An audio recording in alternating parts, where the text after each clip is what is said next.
પોરબંદરના ભારવાડા ખાતે ફર્નિચર પાર્કની જાહેરાત બાદ હવે કુચડી નજીક ગ્રીનફિલ્ડ શિપ બિલ્ડિંગ ક્લસ્ટરને કેન્દ્ર સરકાર તરફથી મંજૂરી મળી ગઈ છે। શિપ બિલ્ડિંગ ડેવલપમેન્ટ સ્કીમ હેઠળ સૈદ્ધાંતિક મંજૂરી મળી ગઈ છે। અંદાજે 2000 એકર એટલે કે આશરે 5000 વીઘા જેટલા વિશાળ વિસ્તારમાં આ પ્રોજેક્ટ સાકાર થવા જઈ રહ્યો છે।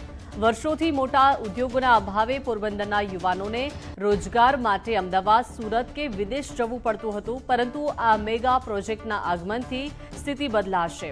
National ship building and heavy industry park દ્વારા વિકસાવવામાં આવનારા આ ક્લસ્ટરમાં આધુનિક શિપયાર્ડ, કોમન ઇન્ફ્રાસ્ટ્રક્ચર અને કૌશલ્ય વિકાસ કેન્દ્રો ઊભા થશે। દર વર્ષે લાખો ટન ક્ષમતાના વ્યાપારી જહાજોનું નિર્માણ થવાથી આ વિસ્તાર દેશનું પ્રમુખ મરીન મેન્યુફેક્ચરિંગ હબ બનશે।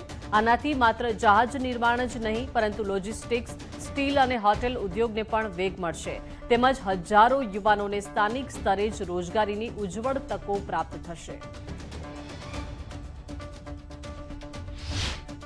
ફર્નિચર પાર્કની પણ જે જગ્યા જોવા માટેની પણ ઓલી વખતે વાત થઈ કે બધા જગ્યા બી જોવા ગયા હતા, એક પાર્કની જગ્યા નક્કી થઈ ગઈ છે, તો એની બી પ્રોસિજર કદાચ મને એમ છે વહેલામાં વહેલી તકે થશે, કારણ કે સર્વે ચાલુ છે, પણ વહેલામાં વહેલી તકે થાય એવું આપણે ઈચ્છીએ છીએ। અને શિપ બિલ્ડિંગ યાર્ડ છે ને, એ આપણે જો કમ્પેર કરીએ ને તો ભાવનગરનું જે શિપ બ્રેકિંગ યાર્ડ છે એ ગુજરાતની અંદર સારામાં સારી રોજીરોટી ભાવનગરને આપે છે। અહીંથી માલ ઘણો બધો બહાર બી જાય છે બીજા સ્ટેટમાં, અને જો બિલ્ડિંગ યાર્ડ આપણા પોરબંદરમાં બને તો એના માટે નવી ઘણી વસ્તુની જરૂર પડે, તો પોરબંદરના એન્જિનિયરિંગ ઉદ્યોગ, ફેબ્રિકેટર્સ, પેન્ટર, ટૂંકમાં બધાને બધા વર્ગને રોજીરોટી મળી શકે। પ્લાન કર્યું છે પ્રોજેક્ટ, આ પ્રોડક્શન કેપેસિટીના હિસાબે પ્લાન કર્યો છે અત્યારના।